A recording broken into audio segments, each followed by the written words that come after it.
Assalamualaikum warahmatullahi wabarakatuh.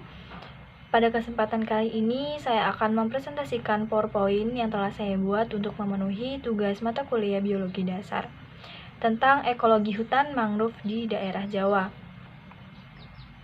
Perkenalkan, nama saya Hoirunisa dengan NPM 2114151006, kelas A, jurusan Kehutanan Fakultas Pertanian Universitas Lampung tahun 2021. Materi yang akan saya bahas pada kesempatan kali ini yaitu tentang yang pertama pendahuluan, yang kedua metode, yang ketiga analisis data, dan yang terakhir adalah kesimpulan. Slide selanjutnya yaitu pendahuluan yang berisikan abstrak dan tujuan penelitian. Ekosistem mangrove merupakan ekosistem spesifik yang hanya menempati sekitar 2% dari total daratan di bumi. Mangrove Indonesia merupakan ekosistem terluas di dunia dan sebagai pusat persebaran dan keanekaragaman hayati ekosistem. Namun, mengalami kehancuran yang cepat dan dramatis hanya dalam 11 tahun di antara tahun 1982 sampai 1993. Lebih dari 50% mangrove Indonesia hilang. Faktor-faktor seperti reklamasi, sedimentasi, dan gangguan alam juga ikut berperan hingga hilangnya mangrove. Ekosistem mangrove sangat penting dari segi sosial ekonomi dan ekologi fungsi. Karena fungsinya, berbagai kalangan selalu memperhatikan setiap kali restorasi mangrove dilakukan di tempat. Slide selanjutnya yaitu tujuan dari penelitian. Tujuannya adalah agar mengetahui tentang kondisi terkini hutan mangrove yang ada di daerah Pulau Jawa. Slide selanjutnya, metode yang digunakan adalah metode mengumpulkan data dan menganalisisnya. Setelah kita mengumpulkan data yang telah kita ambil dari berbagai tempat, lalu kita menganalisisnya agar dapat menjadi sebuah data yang akurat. Slide selanjutnya yaitu tentang analisis data dari distribusi mangrove.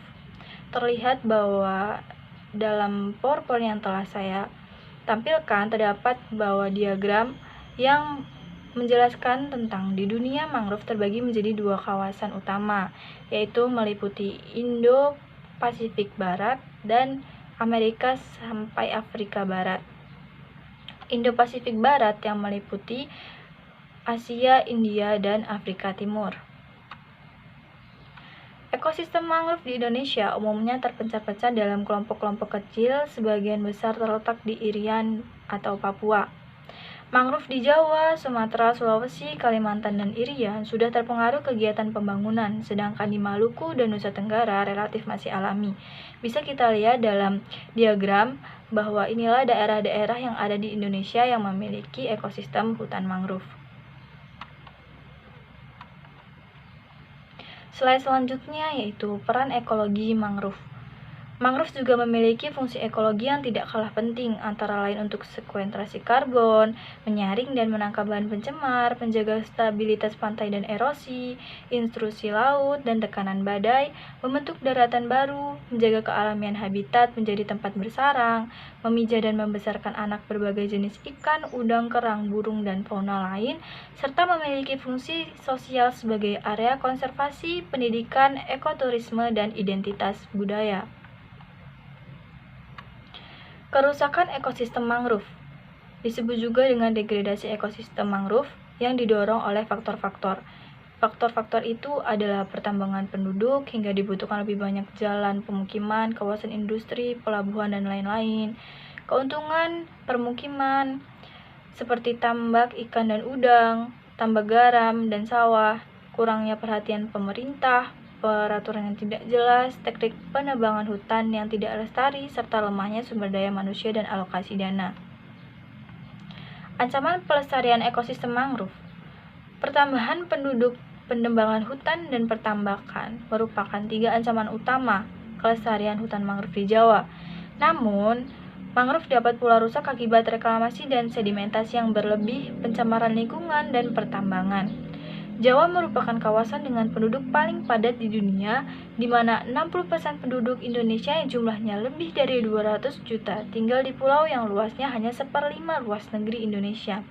Sehingga tingkat perubahan habitat alami sangat tinggi termasuk untuk pemukiman. Slide selanjutnya yaitu menjelaskan tentang metode-metode yang merusak ekosistem. Antara lain ada pertambakan, sedimentasi, pencemaran lingkungan, penebangan hutan, reklamasi, dan pencemaran hutan. Pertambakan. Hilangnya hutan mangrove terutama disebabkan pembuatan tambak ikan dan udang. Sejak tahun 1990, sekitar 269.000 hektar hutan mangrove Indonesia dikonversi menjadi tambak. Konversi mangrove menjadi tambak secara besar-besaran terjadi di daerah utara, Jawa Barat, Jawa Tengah, dan Jawa Timur. Masih di dalam tentang pertambakan, hampir semua pantai yang mengalami sedimentasi membentuk daratan lumpur dan memiliki ekosistem mangrove diubah menjadi areal tambak.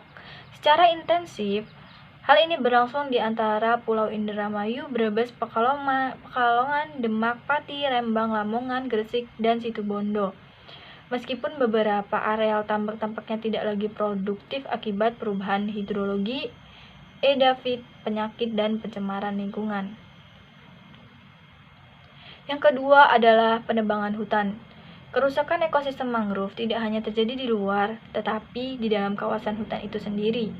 Berdasarkan identifikasi Direktorat Jenderal Rehabilitasi Lahan dan Perhutanan Sosial Departemen Kehutanan, kerusakan mangrove di dalam hutan mencapai 1,7 juta hektar atau setara dengan 4,73%, sedangkan di luar hutan mencapai 4,2 juta hektar atau setara dengan 87,5%. Pembukaan lahan untuk tambak udang memiliki andil bagi kerusakan ekosistem di luar hutan, sedangkan penebangan secara tidak lestari merupakan penyebab utama kerusakan hutan di dalam hutan. Penebangan hutan hingga tingkat yang tidak memungkinkan pertumbuhan secara alami merupakan ancaman serius bagi ekosistem mangrove. Yang selanjutnya yaitu tentang reklamasi untuk kepentingan.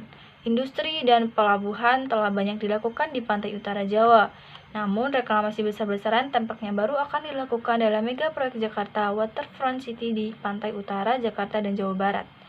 Sebelumnya, reklamasi pantai sudah dilakukan di kawasan Pantai Ancol tahun 1960-an. Tanah hasil reklamasi digunakan untuk area industri, perumahan, dan rekreasi.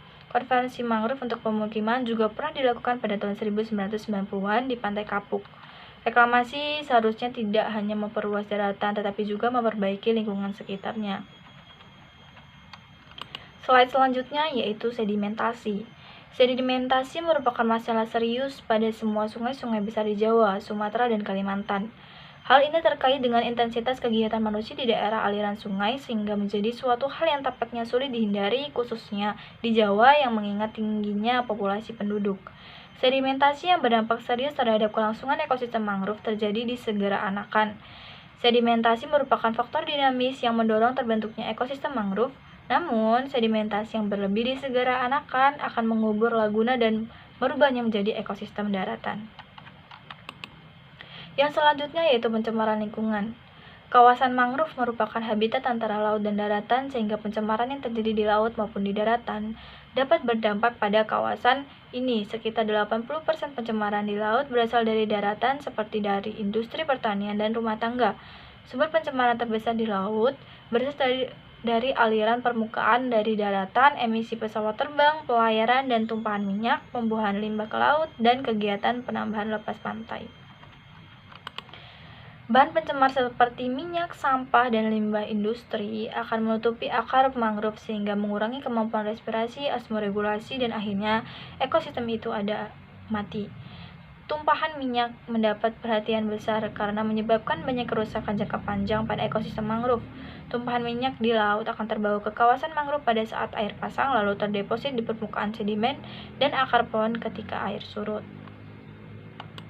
Slide selanjutnya yaitu menampilkan bagian-bagian dunia yang terdapat dalam hutan mangrove, yaitu Amerika, Afrika, Asia, dan Eropa. Kesimpulan yang dapat saya sampaikan pada PowerPoint ini adalah ekosistem mangrove di Jawa mengalami penurunan sangat drastis akibat tingginya tekanan populasi penduduk yang berimplikasi pada besarnya kegiatan pertambakan, penebangan hutan, reklamasi, sedimentasi, serta pencemaran lingkungan. Hal ini menimbulkan kesadaran akan pentingnya upaya konservasi, manajemen, dan restorasi hutan mangrove untuk menjaga kelestarian, fungsi sosial ekonomi, sosial budaya, dan peran ekologinya. Hambatan utama pemanfaatan mangrove secara lestari adalah pengelolaan yang bersifat sektoral, lemahnya keikutsertaan masyarakat, kemiskinan, dan kurangnya kepedulian terhadap nilai ekologi mangrove itu sendiri. Permasalahan manajemen bergabung dengan lemahnya pengetahuan mengenai teknik silvikultur, potensi penggunaan, dan teknik regenerasi. Restorasi mangrove berpotensi besar menaikkan nilai sumber daya ini, memberi mata pencaharian penduduk, mencegah kerusakan pantai, menjaga biodiversitas dan perikanan. Hal-hal yang dapat kita lakukan adalah dengan mengurangi sampah plastik yang ada di Indonesia. Dengan mengurangi sampah plastik tidak hanya dalam laut dan daratan, tetapi sudah tercemar oleh sampah plastik yang berlebihan sehingga sulit untuk diuraikan. Terima kasih. Mungkin ini yang dapat saya sampaikan. Kurang dan lebihnya saya mohon maaf. Saya akhiri. Wassalamualaikum warahmatullahi wabarakatuh.